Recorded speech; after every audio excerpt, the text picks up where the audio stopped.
Avogadro'S mole. A fun way to understand it for life. If you click this video, this number should ring a bell in your head. Why are scientists crazy over this big number? By the way, this is read as 602 sextillion.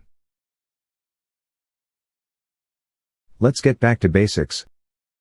All matter is made of identical protons and neutrons.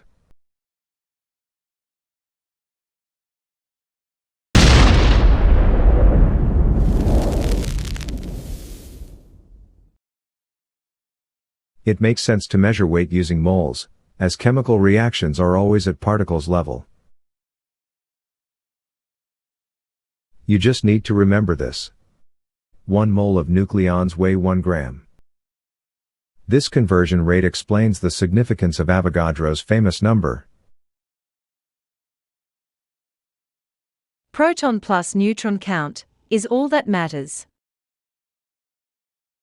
We can say that a single carbon dioxide molecule has a mass of 44.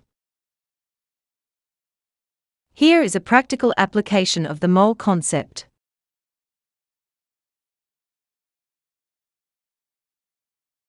We can scale up and say, for example, that 20 molecules of hydrogen would react with 10 molecules of oxygen. Likewise, 2 moles of hydrogen molecules would react with 1 mole of oxygen molecules. Why do you scale up to 1 mole? Because 1 mole of protons and neutrons weighs 1 gram.